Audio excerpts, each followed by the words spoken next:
السلام علیکم۔ شام کو جب میں اپنی چھت پر گیا، جب امی نے مجھے کہا کہ ہماری کیبل کل سے نہیں چل رہی، تم جا کر دیکھ لو کہ آخر کیا مسئلہ ہو رہا ہے۔ میں چھت پر گیا اور ابھی کیبل کی تار کا معائنہ کر ہی رہا تھا کہ سامنے ہی میری نظر کشف بھابھی پر پڑی، جو میرے چچا زاد کی بیوی تھی۔ ان کی شادی کو تھوڑا ہی عرصہ ہوا تھا، مگر کشف بھابھی بہت شوخ مزاج کی تھی، ہر وقت ہنسی مذاق کرتی رہتی۔ ان کا میاں فوج میں نوکری کرتا تھا اور اب وہ اپنی ڈیوٹی پر چلا گیا تھا، اس لیے کشف بھابھی اپنی نند ماہرہ کے ساتھ ہنسی مذاق میں مشغول تھی۔ وہ دونوں ایک دوسرے کو پانی لگا لگا کر ہنس رہے تھے۔ میں انہیں دیکھ رہا تھا، ان کے کافی کپڑے گیلے ہو چکے تھے، مگر ان کا دھیان میری طرف نہیں تھا۔ ماہرہ ابھی طالب علم تھی اور کشف بھابھی کی عمر لگ بھگ 23 سال تھی۔ کشف اور ماہرہ کو ہر وقت ایک ساتھ یوں ہی ہنسی مذاق کرتے دیکھ کر میرا وجود بہت بے چین ہوتا تھا۔ میرا بس نہیں چلتا تھا کہ میں اس کم سن ماہرہ کو جا کر ابھی اپنا بنا لوں اور اسے اپنی طلب مٹا ڈالوں۔ ماہرہ بہت زیادہ خوبصورت تھی، اس کی رنگت بھی بہت زیادہ سفید تھی اور اس کے ہونٹ پنکھڑی کی مانند گلابی تھے۔ اسے قدرت نے بے تحاشا حسن سے نوازا تھا، مگر وہ بہت عجیب طبیعت کی مالک تھی۔ مجھے جب بھی دیکھتی تو فوراً منہ چڑھا کر وہاں سے بھاگ جاتی تھی۔ میں جب بھی اس سے بات کرنے کی کوشش کرتا تو کبھی بھی وہ میرے سامنے ٹک کر کھڑی نہ ہوتی۔ میں نے کئی مرتبہ کوشش کی تھی کہ میں ماہرہ کو اپنے جال میں پھنسا کر اس کا اچھے سے استقبال کروں گا، مگر ماہرہ تھی کہ ہر بار میرے ہاتھوں سے بچ نکلتی تھی۔ یوں میں ہمیشہ ہی خالی ہاتھ رہ جاتا تھا، مگر آج جب میں نے ماہرہ کو اس حالت میں دیکھا کہ وہ اپنی بھابھی کے ساتھ ایسے ہنسی مذاق کر رہی تھی، ان کے صحن میں اور کوئی بھی نہیں تھا، کیونکہ میرے چچا کی وفات ہو گئی تھی اور کاشف بھابھی کا شوہر بھی اپنی ڈیوٹی پر چلا گیا تھا۔ وہ لوگ گھر میں اکیلے تھے۔ کاشف بھابھی ہر وقت ماہرہ کے ساتھ چپکی رہتی تھی، جس وجہ سے مجھے کچھ خاص موقع نہیں مل پاتا تھا۔ میرا نام فیصل ہے اور میں 19 سال کا ہوں۔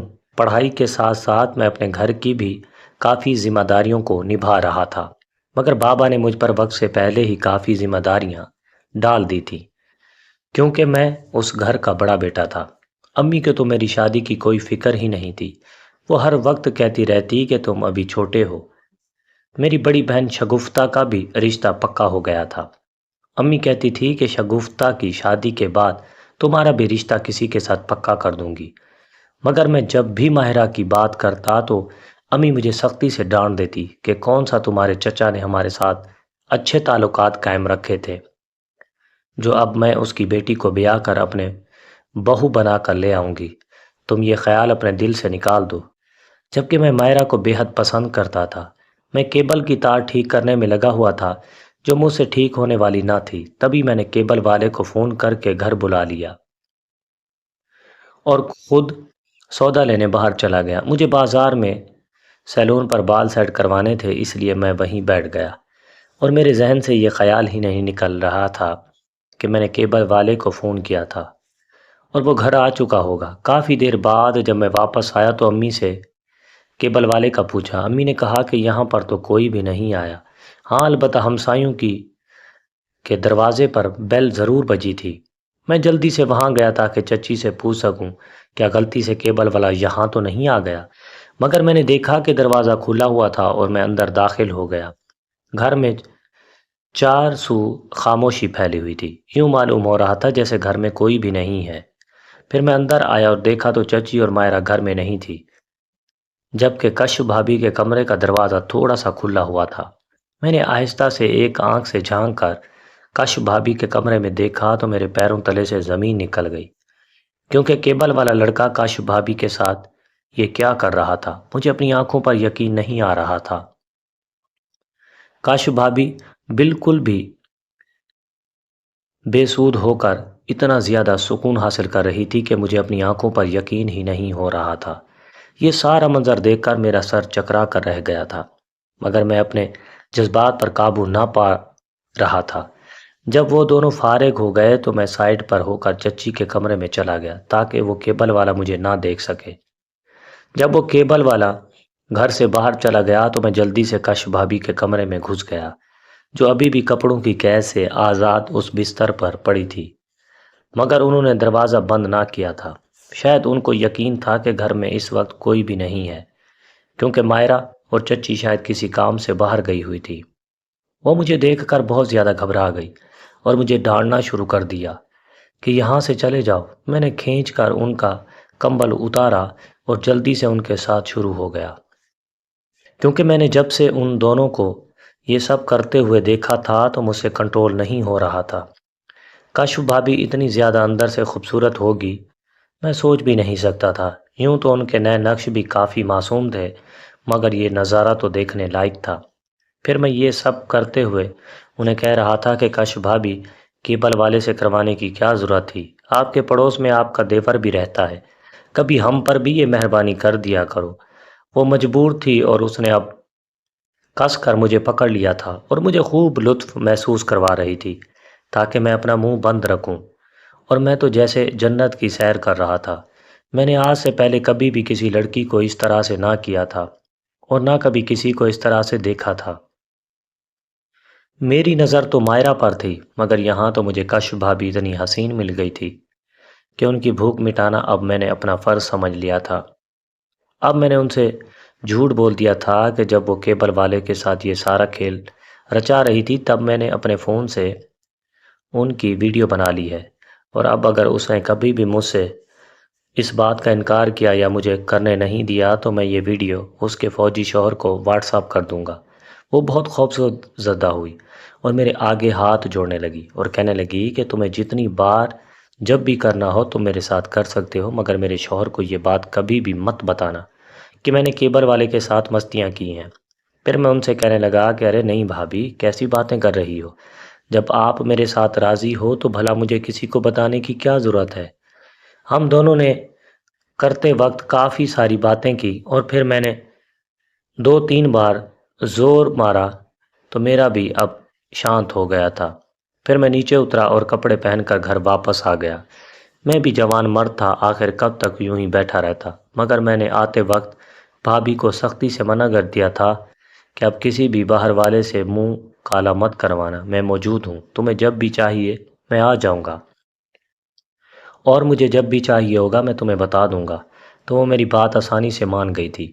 گھر آ کر میں سکون کی نیند سو گیا تھا۔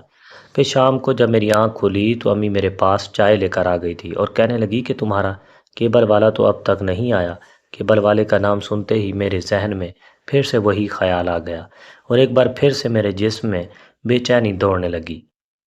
میرے وجود کو اب کشف کی طلب ہو رہی تھی، مگر میں نے فی الحال خود پر کنٹرول کر لیا، کیونکہ میں جانتا تھا کہ اس وقت مائرہ اور اس کی امی گھر پر موجود ہوں گی۔ صبح میں جب مائرہ اسکول کے لیے روانہ ہو جائے گی اور چچی بھی اپنے کمرے میں سونے چلی جائے گی تو میں چپ چاپ سے کشف کے پاس چلا جاؤں گا اور اپنی من مانی کر کے واپس آ جاؤں گا۔ اگلے دن ایسا ہی ہوا۔ کشف اپنے گھر کے کاموں میں مصروف تھی اور میں چھت پر چلا گیا۔ میں اسے بہت غور سے دیکھ رہا تھا، اس نے بھی مجھے دیکھ لیا تھا۔ وہ مجھ سے نظریں چراتی پھر رہی تھی اور میں اسے غصے سے دیکھنے لگا۔ مجھے ڈر تھا کہیں وہ اس بات سے مکر نہ جائے۔ اگر وہ اس بات سے مکر گئی تو پھر میں کہاں جاؤں گا؟ میرا تو بنا بنایا کھیل بگڑ جائے گا۔ جب وہ مجھ سے اس طرح نظریں چرانے لگی اور میں نے کشف بھابھی کا سارا کچھ دیکھ لیا تھا تو اب میرے ذہن میں ایک دوسرا منصوبہ بنایا۔ پھر میں نے کشف بھابھی کے نمبر پر میسج کیا کہ میں آپ کی جان چھوڑ دوں گا، مگر ایک شرط پر۔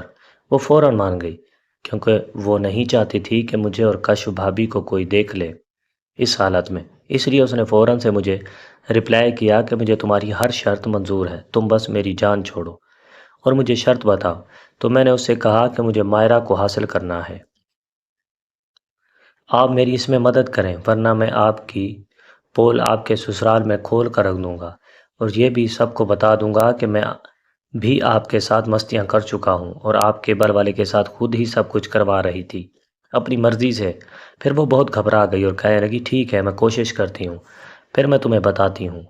میں اب بہت زیادہ خوش تھا۔ مائرہ میری بیوی تو نہ بن سکتی تھی، مگر مجھے جو مائرہ سے چاہیے تھا وہ میں حاصل کر کے رہنا چاہتا تھا، کیونکہ مائرہ نے ہمیشہ ہی مجھے نظر انداز کیا تھا اور اب میں اس کے ساتھ مستیاں کر کے اس کا غرور مٹی میں ملانا چاہتا تھا۔ پھر 2 دن یوں ہی گزر گئے، کشف بھابی کا کوئی بھی میسج نہ آیا۔ میرا فون چارج پر لگا ہوا تھا، اچانک میرے فون کی بیل بجی۔ جب میں نے فون اٹھایا تو کشف بھابی مجھ سے کہنے لگی کہ جلدی سے گھر آ جاؤ، ضروری کام ہے۔ پھر میں جلدی سے ان کی طرف چلا گیا۔ کشف اور مائرہ گھر پر اکیلی تھی۔ پھر کشف نے مجھے کہا کہ میں نے مائرہ کو اکیلے کمرے میں بٹھا دیا ہے، اب تم خود ہی جا کر دروازہ بند کرو اور اسے کنوینس کرنے کی کوشش کرو۔ میں نے امی کو بھی خالہ کی طرف بھجوا دیا ہے، آگے میں کچھ نہیں جانتی، میرا کام یہیں تک تھا، اب میری جان چھوڑو۔ تو میں جلدی سے کمرے میں چلا گیا۔ میں جانتا تھا کہ کشف بھابی کے ساتھ کے بغیر میں کبھی بھی مائرہ کو حاصل نہیں کر پاؤں گا۔ کشف بھابی کا ایسا راز مجھے ہاتھ لگا تھا کہ میں نے ان کو مجبور کر کے رکھ دیا تھا۔ پھر میں کمرے میں گیا اور کنڈی لگا دی۔ کشف بھابی کو میں نے اپنا کیمرہ آن کر کے دے دیا تھا تاکہ وہ کھڑکی سے ہماری ویڈیو بنا سکے، تاکہ میں مائرہ کو بلیک میل کر کے اسے استعمال کرتا رہوں۔ پھر کشف بھی ہماری ویڈیو بناتی رہی اور میں جی بھر کے مائرہ کو استعمال کرتا رہا۔ وہ چیختی چلاتی رہی کیونکہ وہ ایک کم سن لڑکی تھی اور اس سے یہ درد برداشت نہیں ہو رہا تھا۔ مگر میں نے کچھ بھی نہ سوچا اور اسے مستیاں کرتا رہا جب تک میں اپنا کام سر انجام نہ دیا۔ اب میں پوری طرح سے خوش ہو چکا تھا اور مائرہ بھی اب غم زندگی میں جانے لگی تھی، تو میں نے اس سے خود کو دور ہٹا لیا اور کشف سے اپنا موبائل لیا۔ اس کا شکریہ ادا کر کے میں گھر واپس آ گیا۔ اب جب بھی مجھے مائرہ کی ضرورت ہوتی تو میں اسے دھمکی دیتا اور ویڈیو کی تھوڑی سی کلپ بھیج دیتا۔ وہ اس خوف میں مبتلا رہتی، اس وجہ سے وہ مجھے کبھی بھی نہ کہہ پاتی اور ہمیشہ میری چھت پر چلی آتی۔ اب وہ بھی میرے ساتھ راضی ہو گئی تھی کیونکہ اس کے وجود کو بھی اب اس چیز کی طلب ہونے لگی تھی اور میں نے اب اس کو خود کا عادی بنا لیا تھا۔ ناظرین اکرام، ویڈیو اچھی لگی ہو تو لائک کر دیں، چینل پر نئے ہیں تو چینل کو سبسکرائب کر لیں کیونکہ اس طرح کی کہانیاں آپ کو صرف اور صرف اسی یوٹیوب چینل پر ملتی رہیں گی۔ آپ سب ویور کا بہت شکریہ۔